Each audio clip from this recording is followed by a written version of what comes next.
Welcome to channel. இன்னைக்கு நம்ம பார்க்க போகிற ரெசிபி கடாய் பன்னீர். இது கொஞ்சம் ஸ்பைசியாக ரொம்ப டேஸ்ட்டாக இருக்கும்.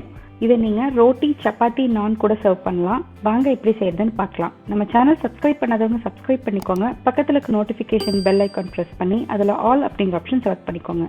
கடாய் மசாலா பவுடர் செஞ்சுக்கலாம். இதுக்கு ஒரு பேன் வச்சு 1 டேபிள் ஸ்பூன் மல்லி, 1 டீஸ்பூன் சீரகம், 1/2 டீஸ்பூன் குறுமிளகு, 4 வரமிளகாய், 1 பீஸ் பட்டை, 2 கிராம்பு சேர்த்து வறுத்துக்கலாம். மிதமான தீயில வச்சு மணம் வர அளவுக்கு வறுத்துக்கோங்க.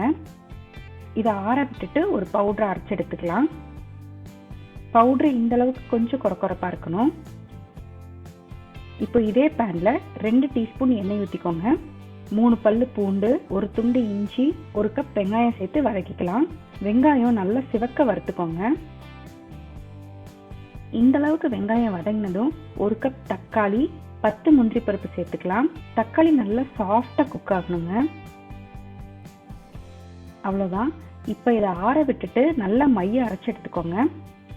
இப்போ ஒரு கடாய் வச்சு 2 டேபிள் ஸ்பூன் உப்பில்லாத வெண்ணெய் சேர்த்திக்கலாம். 2 பிரிஞ்சி இலை, கட் பண்ணி வச்சிருக்க ஒரு வெங்காயம் சேர்த்திக்கலாம். 1/2 கப் குடைமிளகாய் சேர்த்து லைட்டா வதக்கிக்கலாம். இப்போ அரைச்ச மசாலாவையும் சேர்த்துக்கலாம். 2 டீஸ்பூன் உப்பு, 2 டீஸ்பூன் காஷ்மீரி மிளகாய் தூள் சேர்த்துக்கலாம். ஒரு கொதி வந்ததும் வறுத்து பொடி பண்ண கடாய் மசாலையும் சேர்த்துக்கலாம். எல்லாத்தையும் இந்த மாதிரி ஒரு 5 நிமிஷம் வதக்கிக்கணும். இந்த அளவுக்கு ட்ரையா சுண்டணுங்க. கலரும் மாறிடுச்சு பாருங்க. இப்போ தேவையான அளவு தண்ணீர் சேர்த்துக்கோங்க. கலக்கி விட்டுட்டு ஒரு 5 நிமிஷம் கொதிக்க விடணும்.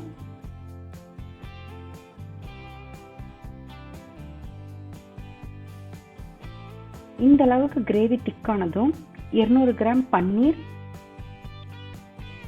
1 table spoon fresh cream, 1 table spoon kasuri methi சேர்த்து எல்லாத்தையும் கலக்கி விட்டுக்கலாம். ஒரு கொதி வந்தா போதுங்க. அவ்வளோதாங்க. சுவையான கடாய் பன்னீர் கிரேவி ரெடி.